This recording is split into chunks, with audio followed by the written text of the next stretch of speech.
Good morning students. कक्षा 8, 9 और 10 में हम एक टॉपिक लेके चल रहे हैं जिसका नाम है प्रत्यय प्रकरण। तो प्रत्यय प्रकरण के पहले वाले वीडियो में हमने प्रत्यय का तात्पर्य, प्रत्यय की परिभाषा और प्रत्यय के अंग या प्रकार पढ़ने की कोशिश की थी छोटी सी। तो उसके माध्यम से हमने देखा कि जो शब्दांश की संज्ञा शब्द, सर्वनाम शब्द, विशेषण शब्द, धातु शब्द के बाद में या पीछे जुड़कर किसी अर्थ को व्यक्त करते हैं उन्हें हम प्रत्यय कहते हैं। और प्रत्यय को हमने 3 भागों में बांटा था संस्कृत के, कृत प्रत्यय, तद्धित प्रत्यय और स्त्री प्रत्यय। तो कृत प्रत्यय में हमने मुख्य रूप से कत्व प्रत्यय, लैप प्रत्यय, तुमुन प्रत्यय, कत प्रत्यय, कत्वतु प्रत्यय, सत्रय प्रत्यय, शानच प्रत्यय आदि को बांटा था। तद्धित प्रत्यय में हमने तरप, तमप, इनी आदि प्रत्यय में आते हैं। स्त्री प्रत्यय में टाप और डीप आदि स्त्री प्रत्यय में आते हैं। तो कृत प्रत्यय के अंतर्गत हमने कत्वा प्रत्यय, कत्वा प्रत्यय के बाद में हमने तुमुन प्रत्यय और तुमुन प्रत्यय के बाद में हमने लैप प्रत्यय पढ़ लिए थे और उनके उदाहरण भी समझने की कोशिश की थी हमने। अब हम चलते हैं अपने नेक्स्ट प्रत्यय की ओर जिसका नाम है कत एवं कत्वतु प्रत्यय। तो कत और कत्वतु प्रत्यय को हम समान रूप से एक साथ पढ़ते हैं कि कत प्रत्यय क्या होता है और कत्वतु प्रत्यय क्या होता है। तो किसी कार्य की समाप्ति का ज्ञान कराने के लिए कोई भी कार्य है और उसका समापन कब होगा, उसकी समाप्ति कब होगी, तो किसी कार्य की समाप्ति का ज्ञान कराने के लिए अर्थात भूतकाल के अर्थ में कोई भी चीज भूतकाल में घटित हो चुकी है उसके अर्थ में कत और कत्वतु प्रत्यय प्रयुक्त होते हैं। यानी कि दोनों जो प्रत्यय हैं कत और कत्वतु वो भूतकाल की चीजों का ज्ञान कराने के लिए प्रयुक्त किए जाते हैं कि भूतकाल में कौन सी घटना घटी, कौन सी चीज खत्म हो चुकी है, उन चीजों का अगर हमें ज्ञान करना है तो कत और कत्वतु प्रत्यय के माध्यम से होता है। कत प्रत्यय धातु से भाववाच्य, ठीक है, कत प्रत्यय धातु से भाववाच्य या क्रमवाच्य में होता है।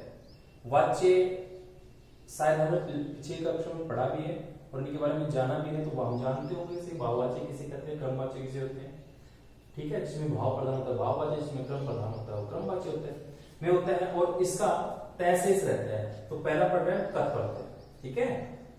कत प्रत्यय धातु से भाववाच्य या क्रमवाच्य में होता है और इसका तय शेष रहता है। कत प्रत्यय है, ये देखिए सिर्फ इतना सा नाम है और ये जब किसी धातु के पीछे, संज्ञा के पीछे, सर्वनाम के पीछे, विशेषण के पीछे जुड़ता है तो उसका कै खत्म हो जाता है, सिर्फ तय शेष रहता है। और कत्वतु प्रत्यय कृतवाच्य में होता है। किसमें होता है? कृतवाच्य, जिसमें कर्ता प्रधान होता है और इसका तववत शेष रहता है। कत्वतु तो ये आपका ये सारी चीजें खत्म हो जाती हैं, ये भी तय, व और तय ये मात्रा हट जाती है, ठीक है, सिर्फ तववत शेष रहता है। तो हमने सारे प्रत्यय पढ़े हैं 4, उन चारों में हमने देखा कि तुमुन में भी कुछ न कुछ हट जाता है, कत्वतु में भी कुछ हट जाता है, लैप में भी हट जाता है, कत्वा में भी हट जाता है। तो इन दोनों में भी इसी प्रकार से रूल चलते हैं। कत्वतु का सिर्फ तय शेष रहता है और कत्वतु का कत का सिर्फ तय शेष रहता है और कत्वतु का तववत शेष रहता है। उसके बाद में इसका नेक्स्ट पॉइंट पढ़ते हैं हम। कत और कत्वतु के रूप तीनों लिंगों में चलते हैं, ठीक है। 3 लिंग कौन से होते हैं? पुल्लिंग, स्त्रीलिंग और नपुंसकलिंग, पढ़ा होगा आपने शायद।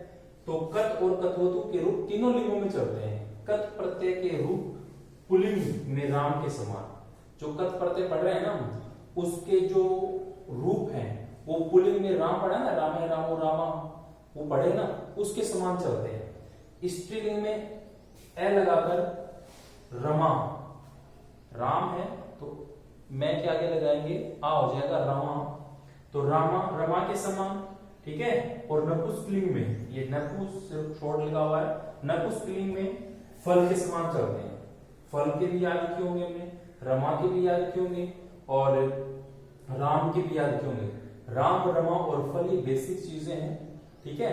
और ये सब जो छोटी क्लासें हैं 6 क्लास स्टार्ट हो जाते हैं, 9 10 में इनसे अपर चीजें चलती हैं।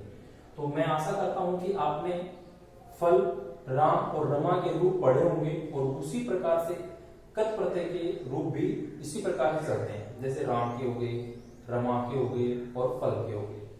उसके बाद में कतवतु के रूप। कतवतु के रूप पुल्लिंग में तो भगवत के समान, ठीक है, स्त्रीलिंग में ई जुड़कर नदी के समान तथा नपुंसकलिंग में जगत के समान चलते हैं। तो ये इस प्रकार के प्रत्यय हैं कत एवं कतवतु प्रत्यय कि किसी कार्य की समाप्ति का ज्ञान अगर हमें करना है, भूतकाल की चीजों का अगर हमें पता लगाना है, तो हम कत एवं कतवतु प्रत्यय काम में लेते हैं। कत प्रत्यय धातु से भाववाच्य या क्रमवाच्य में होता है और इसका तय शेष रहता है। कतवतु प्रत्यय से कर्तवाच्य में होता है और इसका तववत शेष रहता है।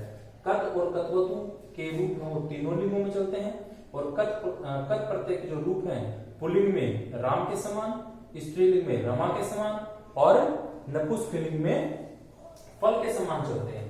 वैसे कतवतु के जो रूप है वो पुल्लिंग में भगवत के समान, स्त्रीलिंग में ई जुड़कर नदी के समान तथा नपुंसकलिंग में जगत के समान चलते हैं। तो इस प्रकार हमने देखा कि कत और कतवतु प्रत्यय कहां पर काम में आते हैं, किस प्रकार से इनके रूप चलते हैं, और अब हम इनके देखेंगे उदाहरण कि उदाहरण किस प्रकार से हम इनका रूप बांट सकते हैं, छांट सकते हैं या इनमें कुछ बदलाव कर सकते हैं। उसके बाद में पढ़ते हैं हम धातु में कतवतु प्रत्यय जोड़ने की विधि। जैसे कोई भी धातु है, चाहे वो गम हो, क्री हो, इसके अलावा पट हो, दृश हो, हन हो, नु हो, पा हो, वच हो, नस हो, यानी कि कोई भी मूल धातु है, उस धातु में हम कतवतु प्रत्यय को कैसे जोड़ें, कौन सी विधि से उसको हम जोड़ सकते हैं। तो इसके लिए सिंपल सा नियम बनाया हुआ है यहाँ पे, और वो सिंपल नियम क्या है कि धातु में तववत प्रत्यय लगाने की सरल विधि यह है कि कत प्रत्यांत रूपों, कत प्रत्यांत होते हैं कत प्रत्यय के अंत में, कत प्रत्यांत कत प्रत्यय के अंत में, जैसे पठित, मैंने बताया था कि कत प्रत्यय में सिर्फ तय शेष रहता है, तो पठित में पठित है उसमें तय प्रत्यय है, कत प्रत्यय, लिखित में भी कत प्रत्यय, हसित में भी कत प्रत्यय है, ठीक है। ये जो आपके प्रत्यांत रूप कौन से हैं, कत प्रत्यांत रूप कौन से हैं, पठित, लिखित, हसित, ठीक है, ये कत प्रत्यय के उदाहरण हैं। आदि में पुल्लिंग रूप बनाने के लिए मान लो कि हमें कतवतु प्रत्यय के पुल्लिंग रूप बनाने हैं, किसके बनाने हैं, कतवतु प्रत्यय के पुल्लिंग रूप बनाने हैं, तो इसके लिए हम क्या करेंगे, वान जोड़ेंगे। कत प्रत्यय में क्या जोड़ेंगे, वान जोड़ेंगे। कैसे जोड़ते हैं, जैसे पठितवान, लिखितवान, हसितवान, ठीक है, ये कतवतु प्रत्यय हो गया। नपुंसकलिंग रूप है, उसमें वत जोड़ते हैं, कैसे, पठितवत, लिखितवत, हसितवत आदि। स्त्रीलिंग में रूप बनाने के लिए अगर हमें स्त्रीलिंग रूप बनाना है तो वती जोड़ते हैं, तो क्या होगा, पठितवती, लिखितवती, हसितवती आदि। तो एक बार दोबारा से देख लो आप इनको, मैं फिर से बता देना चाहता हूं आपको कि धातु में तववत प्रत्यय जोड़ने की सरल विधि कौन सी है कि जो कत प्रत्यांत रूप जैसे पठित, लिखित, हसित, इसके अलावा बहुत से उदाहरण हो सकते हैं, आदि में पुल्लिंग रूप बनाने के लिए हम वान जोड़ते हैं। अगर हम इसके पुल्लिंग रूप बनाते हैं तो वान जोड़ते हैं, पठितवान, लिखितवान, हसितवान। नपुंसकलिंग रूप अगर हमें बनाने हैं तो वत जोड़ते हैं, वत, पठितवत, लिखितवत, हसितवत आदि। स्त्रीलिंग रूप अगर इसके बनाने हमें तो इसके लिए वती जोड़ते हैं, वती, पठितवती, लिखितवती, हसितवती आदि। इसके बाद में क्या है, कत प्रत्यय के उदाहरण। कत प्रत्यय के उदाहरण क्या है, कौन कौन से उदाहरण है जिसके माध्यम से हम जान सकते हैं कि कत प्रत्यय के अंतर्गत आता है। जैसे धातु, धातु का अर्थ क्या होता है, धातु के साथ में कौन सा प्रत्यय जोड़ रहे हैं, सीधी सी बात है, कत प्रत्यय जोड़ रहे हैं, और जो धातु और प्रत्यय जब जुड़ा तो उससे बना रूप है वो कौन सा हुआ, और उस बने हुए रूप का अर्थ क्या हुआ, एक उदाहरण के माध्यम से समझते हैं। जैसे हमारे पास में पहली जो धातु है वो है गम, क्या है, गम, और दूसरी जो धातु है वो है क्री। तो गम धातु है, उसका अर्थ हमें पता है जाना होता है, क्या होता है, जाना। धातु कौन सी है? गम। प्रत्यय कौन सा हमारे पास? कत प्रत्यय है, उसी के रूप पढ़ रहे हैं और उसी को प्रयोग करने की विधि पढ़ रहे हैं। बना रूप क्या हो गया? गम, और उसमें कत जोड़ा तो मैंने सिर्फ बताया था कि कै हट जाएगा, तय हो गया, तो ये क्या हो गया? गत। गत का मतलब क्या होता है? गया। और एक बात मैं दोबारा से आपको रिपीट कर दूंगा, शायद आपको समझ में नहीं आई होगी, कि भूतकाल के लिए हम कत और कत्वतु प्रत्यय का प्रयोग करते हैं, तो गया सिर्फ भूतकाल में काम आता है, ठीक है। वैसे क्री धातु है, क्री का मतलब होता है करना। धातु कौन सी हमारे पास में? क्री। प्रत्यय कौन सा है? कत। बना रूप क्या बनेगा? कृत। और अर्थ क्या हुआ? किया। इसके अलावा भी हमारे पास में बहुत से उदाहरण है, जैसे पट है, आगम है, दृश्य है, हन है, आनी है, पा है।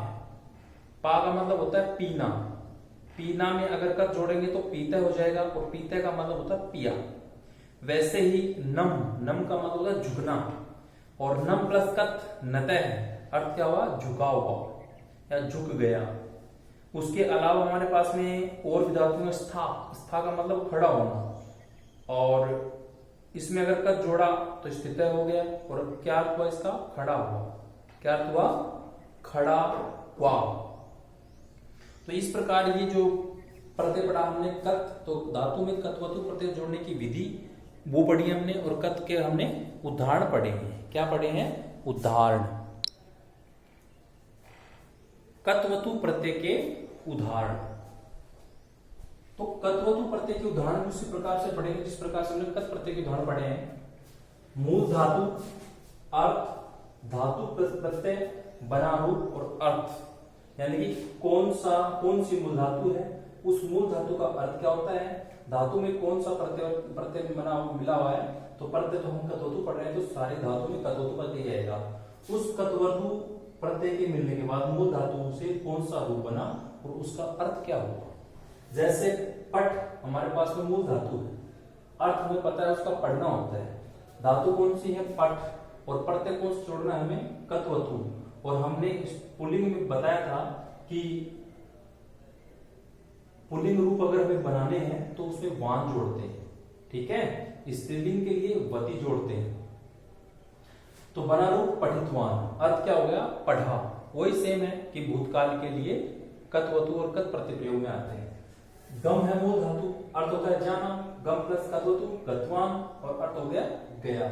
वैसे ही नी मूल धातु है, अर्थ होता है ले जाना, धातु प्लस प्रत्यय, नी प्लस कत्वतु नीतवान, और अर्थ हो गया ले गया। इसके अलावा कत कहना, कत प्लस कत्वतु कथितवान, कहा। भास, भास का मतलब भी कहना है, भास प्लस कत्वतु भाषितवान, कहा। तो ये रूप थे और ये कुछ उदाहरण थे कत और कत्वतु प्रत्यय के। तो इस प्रकार से आपका कत और कत्वतु प्रत्यय है वो पूरा होता है, और मैं आशा करता हूं कि आपको समझ में आ रहा है। अगर कोई चीज समझ में नहीं आई है, कोई धातु ये किस प्रकार से बनी, या कोई रूप समझ में नहीं आया है, कोई अगर आपको वाक्य समझ में नहीं आया है, तो आप कमेंट करके पूछ सकते हैं, ठीक है। तो अगले वीडियो में हम सत एवं सानच प्रत्यय के बारे में पढ़ेंगे कि इनके जो प्रयोग की विधि क्या है और किस प्रकार से वाक्य में प्रयुक्त इनको कर सकते हैं। तब तक के लिए धन्यवाद।